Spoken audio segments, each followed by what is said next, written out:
What up, guys?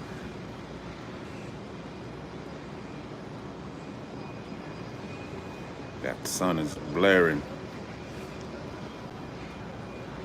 Wonder if I just moved a little bit, maybe we could get a little bit clearer here. Move away from this sun, huh? Let's see.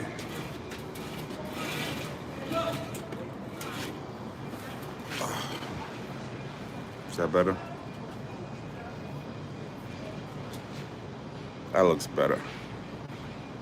Yeah, because when you get a certain angle, the sun, yeah, that's better. What up, guys? Thanks for tapping in. It's Monday, the Vol 500, day 37. Appreciate you guys. Got a lot to talk about, man. I missed a couple of days. So I'm glad to be back here, and gonna be super duper more consistent. And that's one of the things, like, Monday mindset is hard to be consistent. You know, it was really difficult for me to kind of put what I was doing down for a little while and then come up here and get this done today. So, but I'm here, and let's see what we're going to talk about, right? Micro wins matter, daily progress, right? So just you can't all, I know, like, when it comes to, like, being successful, right? Everybody wants everything to happen that day. They want to have all the money, they want to have all the success. They don't want to have to wait for it. But like the person I'm going to talk about today, the featured business person, her name is Sheila Johnson. Now I'm sure the name sounds familiar. When she started her company, I'm going to get into that. When she started her company, the company started from nothing.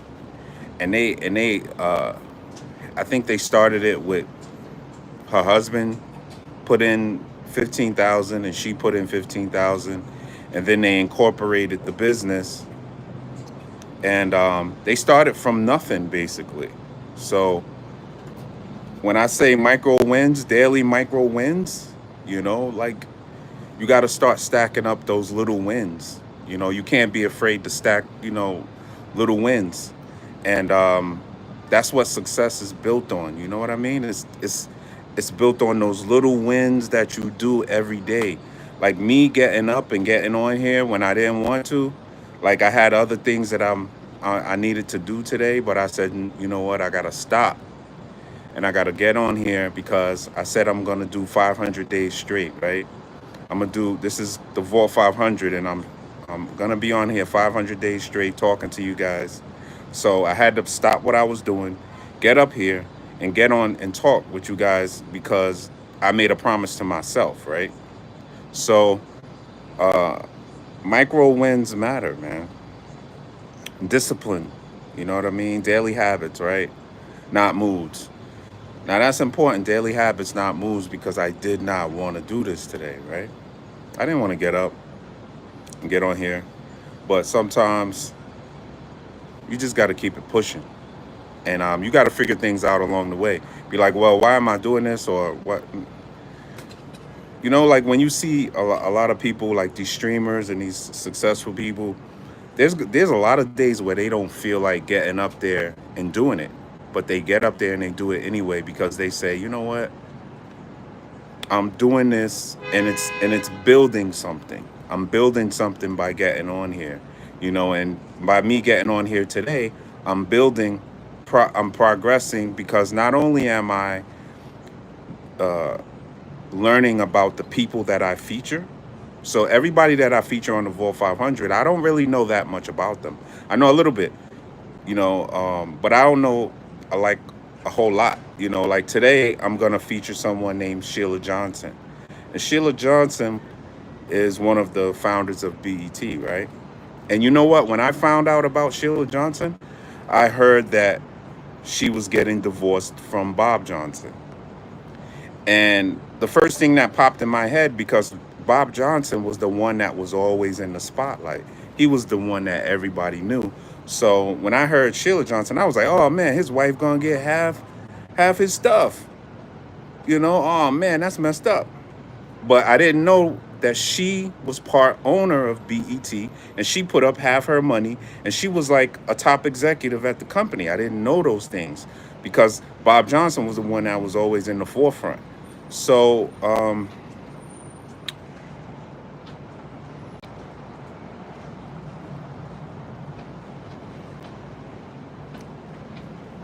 but yeah, sorry.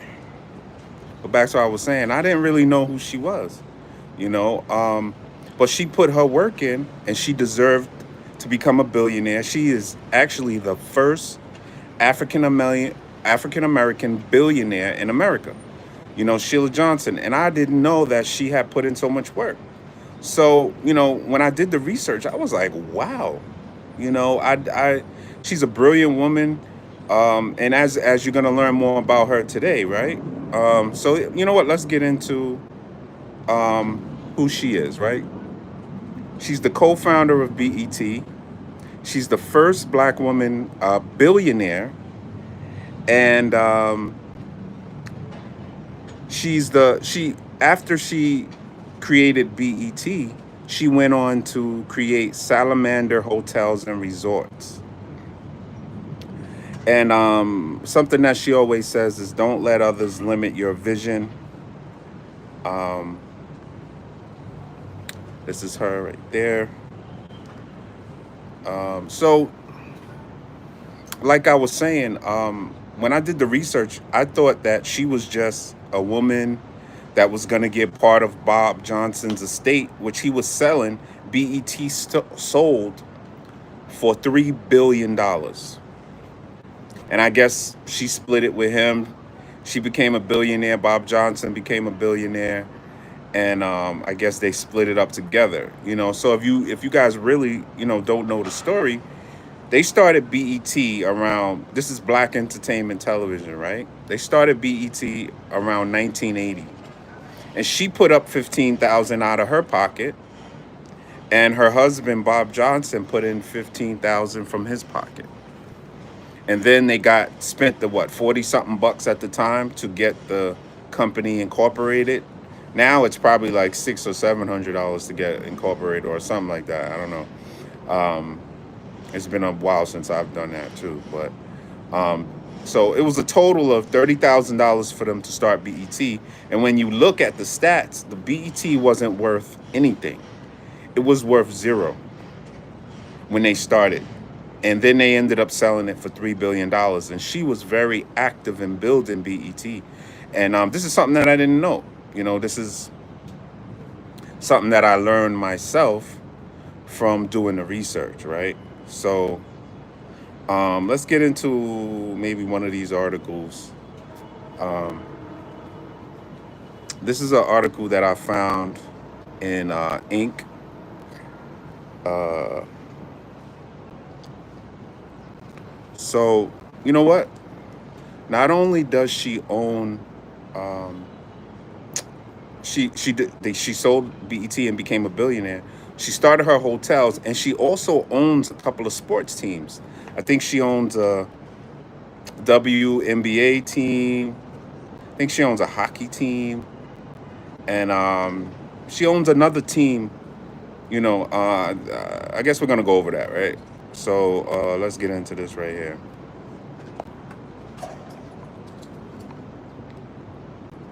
So they co-founded BET in the 1980s. She has an ownership stake in the Washington Mystics. I have no idea who that is or who they are. Is that like an NBA team? A WNBA team? Managing partners as well. Stake two other WNBA teams. A golf resort. Oh, and she also has a golf resort. And let's see what else she has. Okay, so this is an article from Travel and Leisure. Um, it celebrates. Uh, she's talking about her Salamander hotels. So after a successful career at BET, she took a risk at becoming a hotel owner. And the interesting thing about which we're gonna learn, um, it was a new area for her. You know, buying a hotel was a new area for her, and that's really interesting to me because a lot of times people are scared to go into areas that they don't know. Now I know she has the money and she had the backing to try something new, but even if you have a lot of money, it's still scary to go into something new. You know, even though you might have the financial backing, it's still, you know, in my opinion, it's still intimidating. So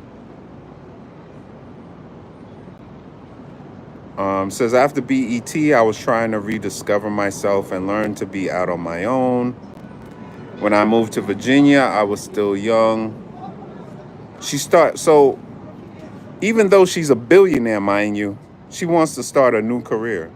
Now, if I was an older person and I had $1 billion, I would just chill at that point. You know, I would just sit back and enjoy life and travel and stuff like that, and probably take up some new hobbies. But she didn't do that. She said, I'm going to start something new and she's going to do something with her money. So she brought this 340-acre property.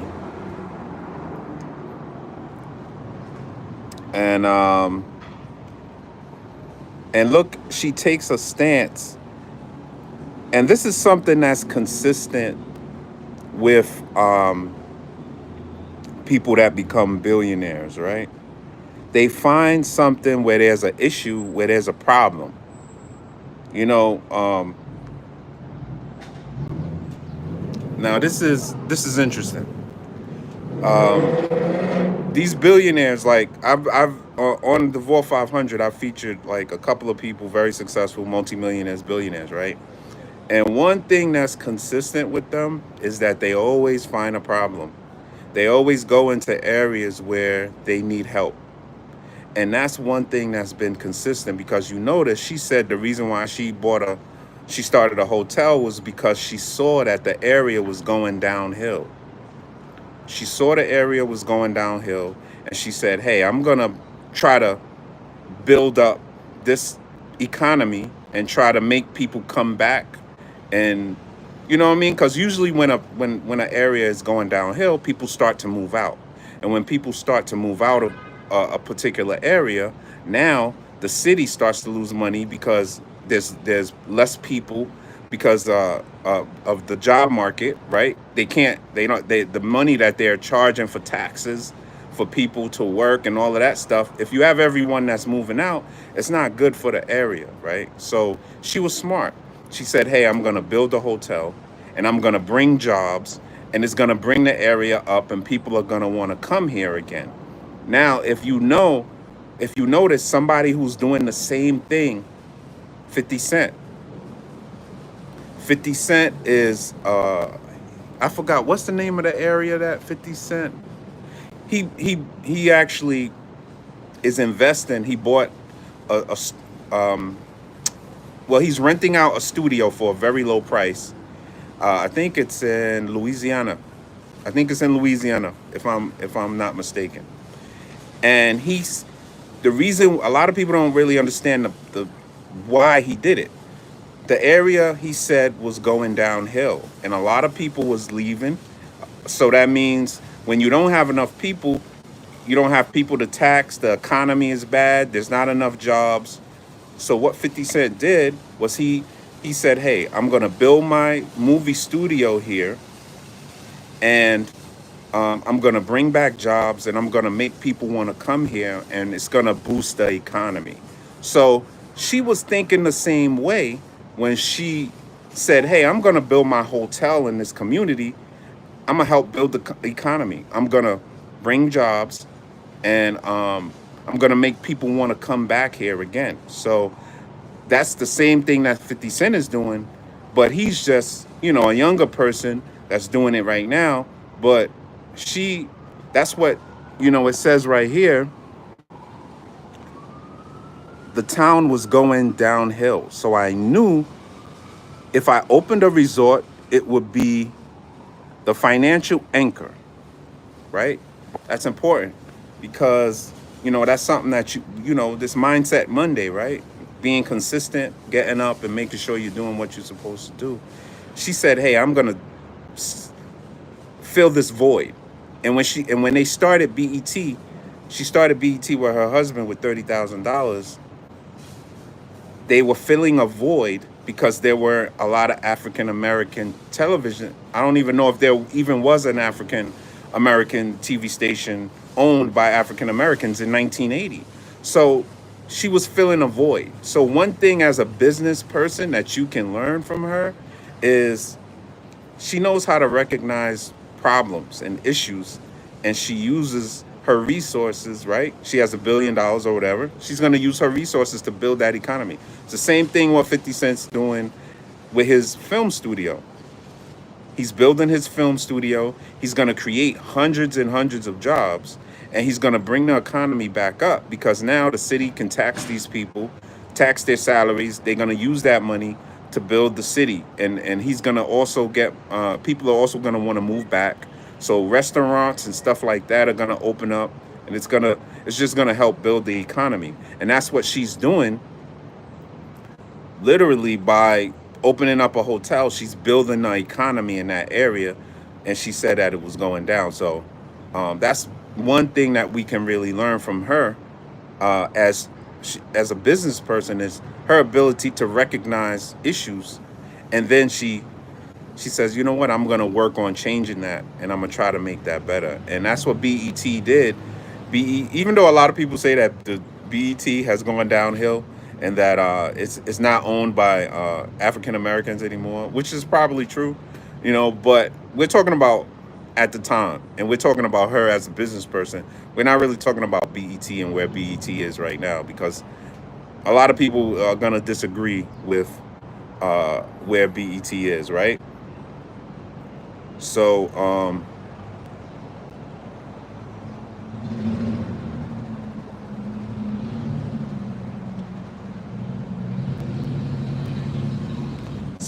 so one thing, let's go here. All right. One thing that we can learn from Miss Johnson is you got to know how to recognize uh, issues, and then you can solve those issues by creating a business that solves people's problems. And then you see how she was able to expand. From what I heard, she was able to, her hotels are doing well, right? And then she expanded to a golf course, and then she expanded to purchasing NBA teams and stuff like that, and sports teams. So she diversified her portfolio, and who knows what are the other things that she owns and stuff like that. So, but as a business person, she's very smart, and she's able to recognize issues, and then she uses her money and resources to fix those issues, and that's what she did early. Now, even when they didn't have the money, when they were scraping by in the 80s, they scraped up $30,000, right, between her and her husband. They started BET because there was a void of black television that was on the air. So they said they had their vision.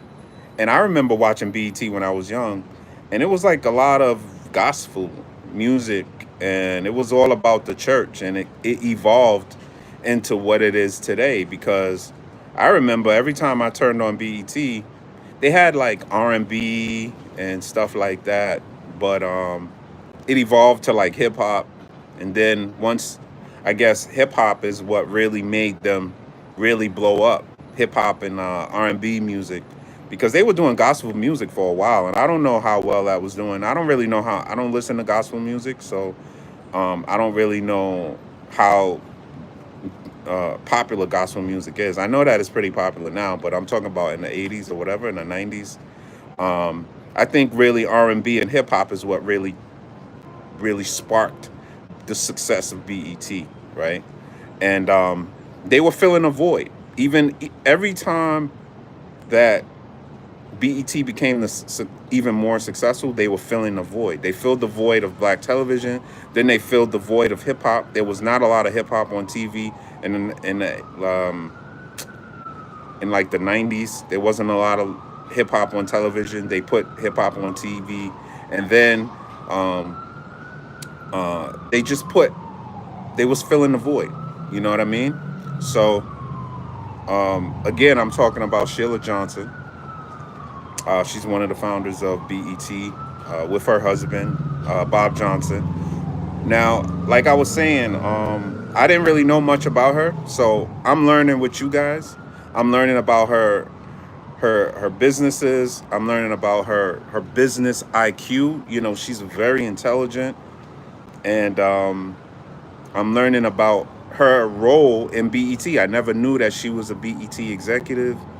I never knew all of those things that I learned pretty much today, you know, just doing the research on her. So that's why I like to feature people and talk about people that I don't really know that well, because it gives me an opportunity to learn about their business mindset and their business IQ and the things that they did in order to reach more success. Because when she became a billionaire and they sold BET, she could have just sat back and just relaxed and enjoyed her money, but she didn't. She went on, she started new businesses, and she became successful with that. And she bought some WNBA teams. And you know, the WNBA is struggling. And that's something that we learned that she does. She finds businesses that are struggling and she invests in it, and then she brings it up and she makes it and she makes it she just shines a light on it and it becomes more successful, right? So she's doing that with the WNBA, because from what I hear, the WNBA struggles to sell tickets. But more recently, with these new basketball players, they're bringing more attention to the WNBA. So I don't really know. Again, I don't watch the WNBA, but she owns some WNBA teams. So I don't know. You guys probably would know more than me about the WNBA. I don't know. I don't watch it. I watch the NBA though, but I don't watch the WNBA. So maybe I should. Maybe I should give that a chance. But again, today's Mindset Monday. You know, I hope you guys enjoyed learning about Sheila Johnson, who I didn't know much about.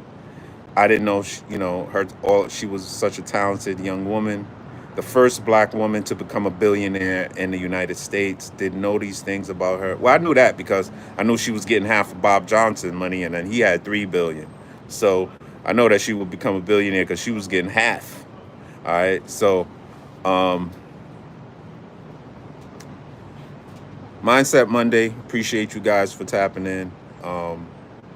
I will be back more consistently, you know, and every day, you know, of course, I'm going to come back with a business feature. So Mindset Monday. Appreciate you guys. King here. It's day 37 of the Vault 500, and I'll be back tomorrow. I hope you enjoyed talking about this young lady right here, Sheila Johnson, the first African-American black female billionaire in America.